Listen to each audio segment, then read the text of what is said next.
Coucou les merveilles, c'est Chloé. Je fais une vidéo pour répondre à une question qui m'a été posée. Alors cette question m'a été posée dans le cadre de l'écriture de mon livre, puisque je suis en train de, de travailler sur un livre pour vous donner une technique pour tirer les cartes de A à Z, vraiment du moment où vous avez votre premier jeu jusqu'au moment où vous allez faire une consultation pour une autre personne. Voilà, j'ai créé un programme en fait en 31 jours, mais sous la forme d'un livre puisque j'ai déjà créé une formation, un programme en ligne, et j'avais envie aussi qu'il y ait un format papier pour les gens qui ne sont pas forcément à l'aise avec l'informatique, et pour un prix aussi qui soit plus abordable. Voilà, j'avais envie vraiment de rendre ces techniques toutes simples, accessibles. Donc en plus, je suis super contente parce que ce livre va être édité aux éditions Niitaya. Donc ce sont les mêmes éditions qui ont fait le marcheur de papier, l'oracle du marcheur de papier, et aussi il y a le tarot du marcheur de papier qui est en cours. Donc je suis trop contente de retrouver mon éditrice préférée, voilà, Valérie, qui m'a proposé en fait de publier cet ouvrage. Donc c'est vraiment trop bien. Ça fait de beaux projets qui vont fleurir pour 2024. Et donc dans ce livre, j'ai intégré une FAQ, une foire aux questions, et je vous ai demandé, je recontextualise pour les gens qui peut-être débarquent sur la vidéo et ont loupé cet épisode. Donc je vous ai proposé de poser des questions sur le domaine de la cartomancie pour que je puisse insérer ces questions dans une foire aux questions qui arrive à la fin du livre, et donc je réponds à vos interrogations. Donc c'est génial, j'ai eu beaucoup de participation, et après du coup je ne peux pas tout mettre dans le bouquin, sinon ça ferait un livre de 500 pages déjà qu'il est assez costaud. Donc je me suis dit que j'allais répondre à certaines questions en vidéo. Ça permet aussi du coup d'avoir pour vous un contenu gratuit, et puis des ressources pour des débutants. En fait, finalement, je me rends compte que c'est toujours un petit peu les mêmes questions qu'on se pose. Donc voilà, je me suis dit autant en faire des vidéos. Certaines, bien sûr, seront intégrées dans la foire aux questions, mais il y en a d'autres que je vais aborder ici. Donc celle que je voulais traiter aujourd'hui, c'est la question de la purification des jeux. On m'a demandé comment est-ce que tu fais pour purifier un jeu, quelle est la technique que tu préconises. Est-ce que tu purifies aussi la pièce dans laquelle tu tires les cartes? Voilà. Alors, donc je vais vous donner mon avis sur la question, mon expérience aussi. Bien sûr, ça reste complètement personnel. C'est important pour moi de le préciser, et je le dis aussi dans le livre. En cartomancie, il n'y a vraiment pas de règle universelle. Je pense que ça, c'est vraiment important de l'intégrer, ça. Souvent, en plus, les gens qui sont intéressés par la cartomancie, par les oracles et par les tarots, ce sont des gens qui ne se retrouvent pas dans le système classique, on va dire. C'est un peu des outsiders, des artistes, des hypersensibles, des gens voilà, qui se sentent en dehors des cases. Et paradoxalement, donc ils sont attirés par cet outil qui en effet est différent de ce qu'on nous apprend aujourd'hui. Et en même temps, ce qui est paradoxal, c'est que je remarque que ces gens abordent cet outil avec le même prisme que celui inculqué par la société. C'est pas toujours le cas, mais j'ai envie de dire 80 à 90% des gens qui s'intéressent aux oracles et au tarot ont tendance à aborder cet outil avec une attitude assez scolaire en fait. C'est-à-dire quelle est la bonne méthode, comme s'il n'y avait qu'une seule bonne méthode, alors qu'en réalité il y a plein de méthodes différentes pour lire les cartes. Euh, Qu'est-ce qui est bien, qu'est-ce qui est mal, qu'est-ce qui est juste, qu'est-ce qui est pas juste, qu'est-ce qu'il faut faire, qu'est-ce qu'il faut pas faire. Voilà, une vision très un peu blanc-noir, quoi. Comme à l'école où on va vous dire, ben, par exemple, là, tu as faux. C'est faux, bonne réponse, c'était celle-là. Et franchement, en cartomancie, je pense qu'il faut vraiment sortir de ce paradigme-là. Justement, si vous êtes attiré, j'ai envie de dire, par cet univers-là, c'est fort probable que ce soit parce que vous ne vous retrouvez pas dans ce système un peu scolaire, un peu... il y a des choses qui sont justes, il y a des choses qui sont pas justes, et tout ça, vous avez peut-être envie d'autre chose, d'expérimenter autre chose. Justement, du coup, aborder cet outil avec une autre approche. Et cette approche, c'est une approche personnel. Je pense que on n'a jamais d'interprétations qui sont... Enfin, la meilleure interprétation qu'on puisse avoir, pour moi, c'est quand on est raccord avec ce qu'on sent juste pour nous.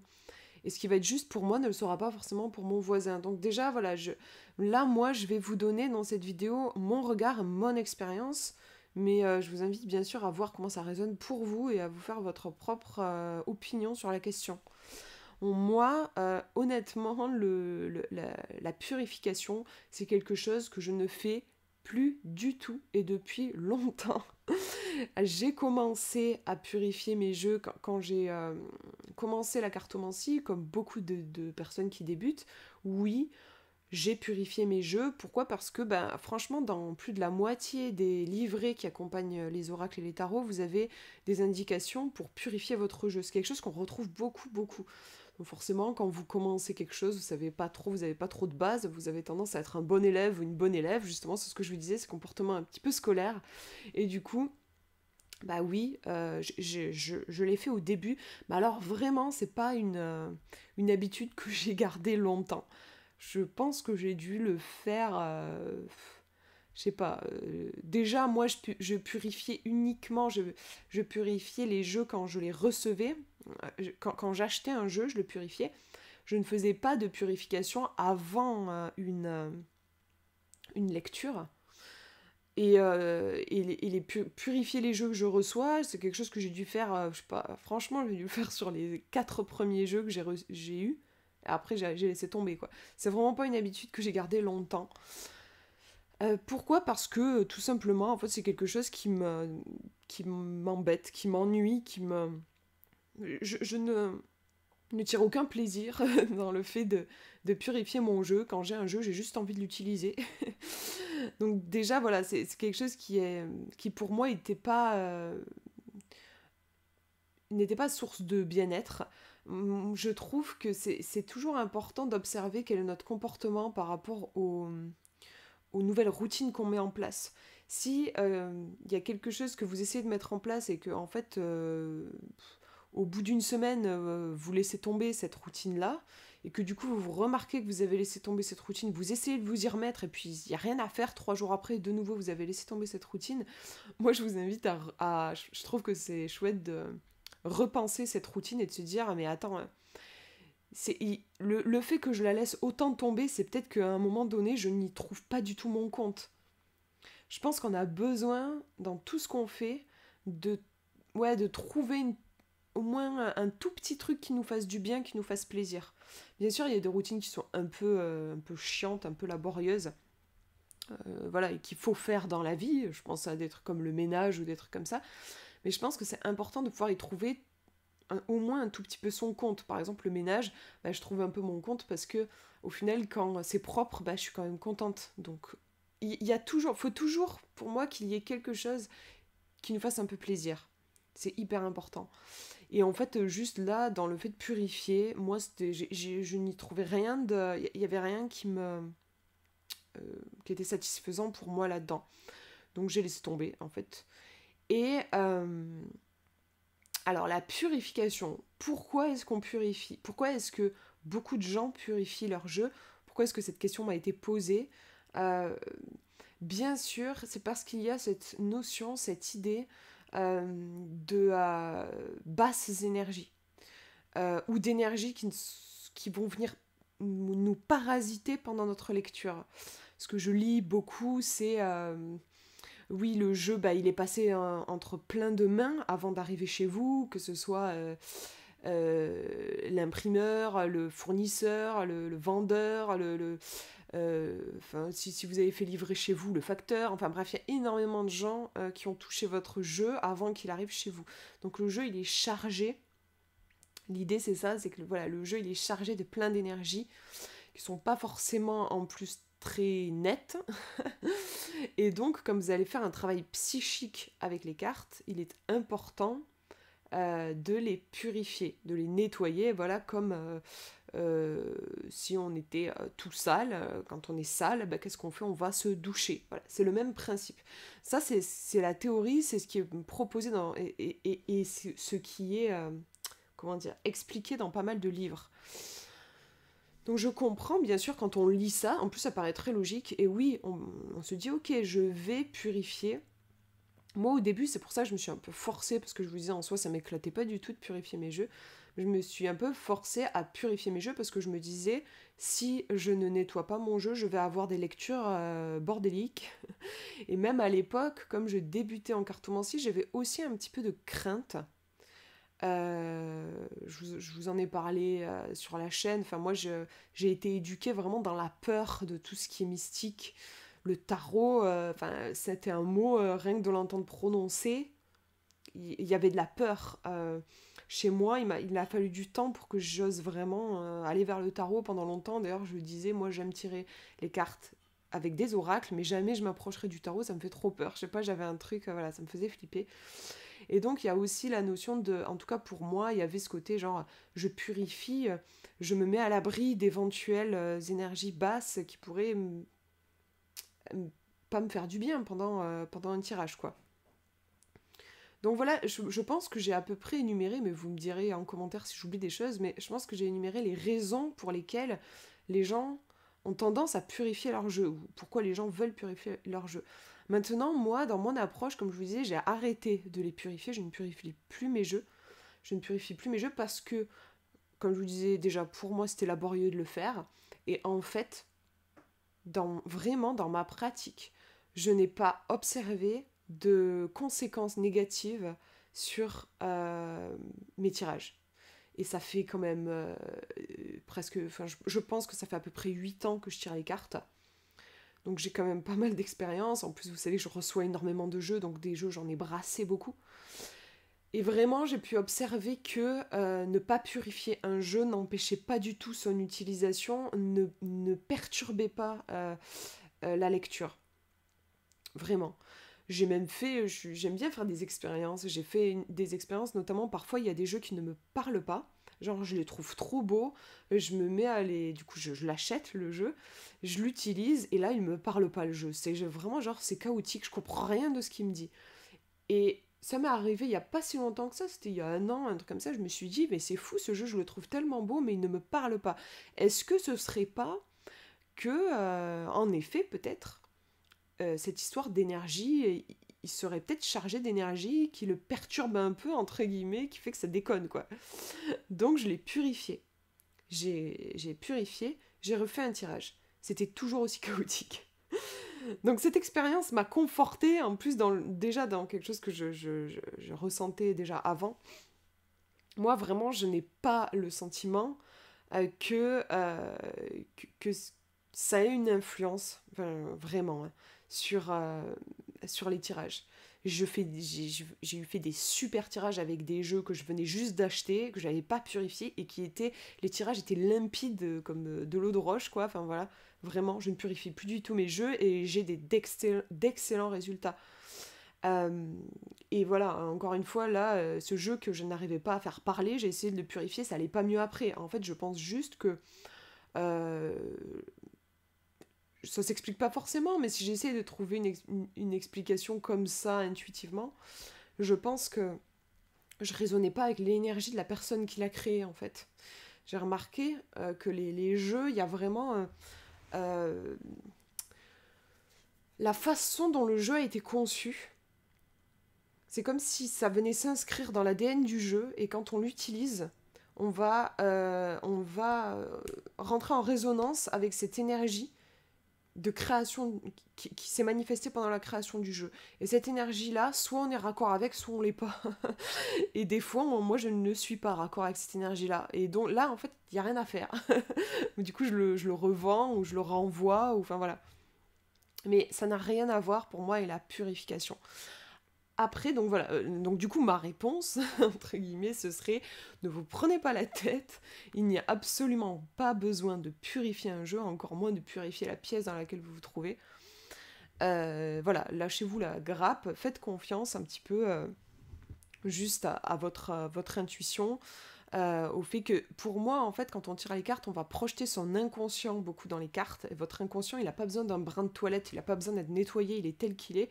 Il va venir se projeter dans les cartes, c'est tout, ça fonctionne comme un miroir, en fait. Donc, il n'y a pas besoin de ça. ça n'est pas nécessaire. Si comme moi, c'est quelque chose qui vous saoule un peu, enfin qui vous passionne pas, ne vous embêtez pas à purifier. Voilà. Après, si c'est quelque chose que vous aimez et que vous avez envie de faire, mais bien sûr, faites-le. Voilà, si c'est quelque chose qui résonne pour vous, bien sûr, faites-le. Voilà, encore une fois, c'est hyper important de faire les choses quand vous les sentez. Vous voyez, par exemple, même si là, tout ce que je viens de dire, par rapport à tout ce que je viens de dire, je vais vous raconter une anecdote qui va presque sembler contredire ce que je raconte, c'est qu'il m'est eu arrivé de faire des consultations qui étaient particulièrement chargées. Bon, voilà, vous imaginez bien que ça arrive des fois, voilà, chargé dans le sens... il y avait des choses lourdes qui avaient été évoquées, voilà, c'était chargé, quoi. Et comment vous exprimer ça? En gros, quand je me retrouvais face à mon jeu, du coup, le jeu qui avait été utilisé, quand je le reprenais dans ma main, pour faire un tirage pour moi, ou bref, toute l'énergie de la séance me revenait en mémoire, en fait. Il y avait vraiment un truc, ça me revenait. Et du coup, pour le coup, ça parasitait le nouveau tirage que je voulais faire parce que je me sentais imprégnée de cette énergie et même cérébralement, enfin je veux dire, il y avait des choses qui me revenaient de la séance et du coup c'était compliqué pour moi. Ben là, dans une situation comme celle-là, j'ai eu purifié mon jeu. Voilà, moi ma technique c'était, je dis ça parce que c'était il y a un moment, mais je mettais du sel, du sel rose sur mes cartes, je les laissais reposer pendant une nuit, je faisais des prières et tout ça, enfin bref, je faisais un truc qui pour moi me convenait. Et au matin, je jetais le sel, enfin j'allais le déposer dans la nature et je reprenais mon jeu de cartes. Et en effet, là, je sentais que c'était nettoyé, l'énergie de la consultation ne me revenait plus en mémoire. Donc, vous voyez, ça peut paraître contradictoire. Je vous disais tout à l'heure, genre en fait, ça n'a rien à voir avec l'énergie, machin, n'a rien à voir avec... Ça ne va pas venir perturber vos consultations. En tout cas, en fait, du moment que vous ne le sentez, que vous ne sentez pas qu'il y a quelque chose comment dire, du moment que vous ne sentez pas que la purification est nécessaire, ça sert à rien de le faire. Moi là, à ce moment-là, ça m'est arrivé 3-4 fois, ça me réarrivera peut-être, des moments où j'avais des consultations où je sentais qu'il y avait quelque chose qui avait été lourd, je ressentais le besoin de nettoyer mon jeu, ben je le fais.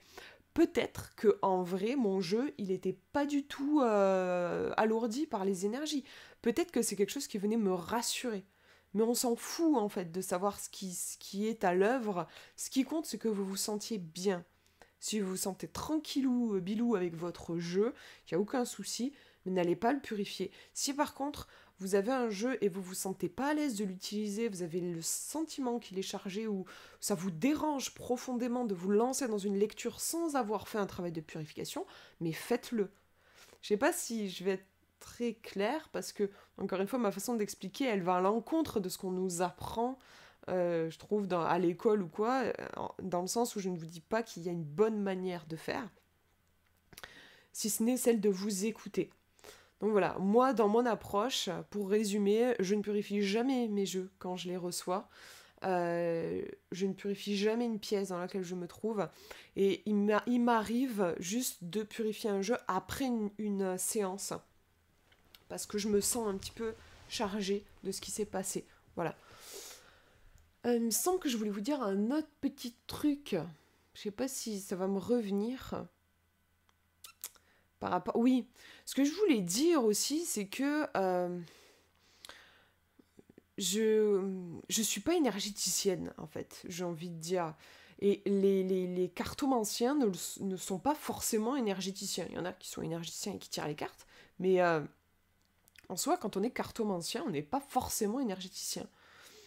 C'est pas notre... En fait, moi, mon boulot, mon job en tant que cartomancienne, c'est d'interpréter les symboles. Du coup, je sais interpréter les symboles. Après, capter les énergies, savoir s'il y a des énergies basses, machin, je sais pas quoi, bah c'est pas mon boulot en fait. Je sais pas le faire. Donc là, ma vidéo, c'est juste l'expression de... Enfin, un partage de mon expérience, de comment je procède. Après, voilà, peut-être que quelqu'un qui est sensible aux énergies et tout ça, il sentirait, ah là là, c'est il y a des énergies pourries ou je sais pas quoi, il faut laver, il faut nettoyer. C'est vrai que moi, c'est quelque chose, je n'ai jamais été trop sensible à ça. Voire même, c'est quelque chose qui vient me déranger. Cette espèce de truc presque maniaque, des fois, je trouve, de l'énergie dans toutes ces choses un petit peu new age, un petit peu entre guillemets spirituelles, euh, où il faut sans arrêt, enfin il faut se nettoyer, voilà, il faut se nettoyer comme je parlais de la douche et tout ça, il faut se nettoyer énergétiquement et tout ça. Moi, c'est pas quelque chose qui me parle. Je trouve que dans la vie, il y a de la lumière et il y a de l'ombre, que les deux font partie de la vie, et je pense que, enfin, dans ma façon de faire, j'ai plus envie d'accueillir tout, l'ombre aussi, plutôt que dès que je ressens une énergie basse ou un truc, je sais pas quoi, de vouloir forcément me laver de ça. Dans l'expérience que j'ai, ça crée plus du stress qu'autre chose. De me dire, ah là là, il faut que je me protège parce que je suis face à une personne qui dégage des énergies basses, ou tel lieu, il a une énergie, je sais pas quoi, il va falloir que je me fasse un, une purification. Enfin bref, c'est quelque chose qui ne me parle pas. Et j'ai plus envie d'être juste en lien avec ce qui est. Donc des énergies des fois lumineuses, des fois pas lumineuses. Et de laisser circuler tout ça en fait. Juste de le laisser passer. Mais là, voilà, ça reste mon point de vue comme ça. Mais c'est vrai, je voulais l'aborder parce que je trouve quand même que c'est assez curieux. Euh, Pourquoi est-ce que les cartomanciens, comme je vous disais, on le retrouve dans la plupart des livres, des livrets qui accompagnent des jeux, on vient vous parler de purifier des cartes. Pourquoi est-ce qu'on nous parle, quand on nous parle de purification, en fait, on nous parle d'énergie? Pourquoi est-ce qu'on vient forcément nous parler d'énergie alors que quand je viens d'acheter un oracle, je ne cherche pas à me former pour être énergéticienne, je cherche plus à me former peut-être pour être cartomancienne. Pourquoi est-ce qu'on relie forcément la cartomancie à l'énergie? euh, Dans mon expérience, la cartomancie, ça n'a rien de mystique en fait. Là, je trouve quand on parle d'énergie de ça, on rentre dans quelque chose d'un petit peu mystique. Pour moi, ça n'a rien de mystique, c'est juste des images dans lesquelles on va venir projeter notre inconscient et dans lesquelles on va pouvoir trouver des réponses à nos questions. Il n'y a rien de plus foufou que ça en fait. Donc voilà, c'était juste après, je voulais vous en parler comme ça parce que c'est mes interrogations sur, enfin voilà, c'est quelque chose qui me, oui, qui m'intrigue, je m'interroge sur ça, voilà. Donc pour moi, en résumé, ne vous prenez pas la tête, ne vous prenez pas la tête, et si ça vous parle pas de purifier votre jeu, mais ne le purifiez pas quoi, foutez-vous la paix vraiment, voilà. Je vous fais de gros bisous, prenez bien soin de vous.